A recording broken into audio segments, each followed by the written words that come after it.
Ya yang pertama itu kan kinerja, bukan kinerja saya. Itu kinerja dari mulai tingkat RT, RW, kepala desa, kepala kelurahan, camat, bupati, wali kota dan seluruh jajaran, bahwa apa yang dilakukan selama ini sudah selaras dengan apa yang menjadi tuntutan dan kebutuhan publik. Jadi misalnya masalah investasi, saya kan sudah ngomong, sabar dulu, nanti juga akan mulai bekerja. Nanti Jumat saya juga meresmikan pabrik sepatu, nanti mungkin beberapa bulan lagi saya akan meresmikan beberapa pabrik.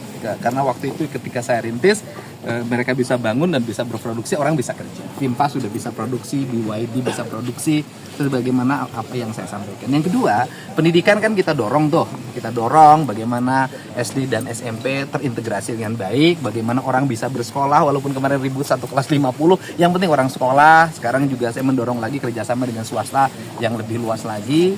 Terus kemudian juga persoalan kemiskinan, kita kan aspek-aspek yang bersifat konsumeris kita tekan terus, sehingga orang bisa menyelamatkan keuangannya bukan untuk yang konsumtif. Kan landasan itu, tata ruang kita benahi, sekarang lagi proses.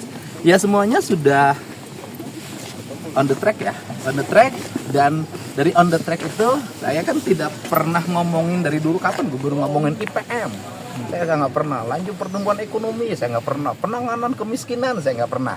Saya cukup kerja aja, dan dari seluruhnya, biarkan BPS yang menilai, dan dari seluruh dinilai BPS ternyata hasilnya belum menggembirakan menurut saya. Ya, artinya kita harus kerja lagi, lebih baik dari apa yang ditetapkan BPS sekarang. Pak, tapi kalau kenaikan dolar terhadap industri di Jawa Barat, ada nggak sih Pak dampaknya Pak? Ya dampaknya pasti ada dua Pak variabelnya. Yang ekspor pasti merasa untung, ya kan? Tapi yang bahan bakunya impor pasti berat, kan gitu. Tapi ya bahan bakunya impor pasti berat, pasti ada yang diuntungkan, pasti ada yang dirugikan. Tetapi kita berharap ke depan dolar bisa lebih stabil.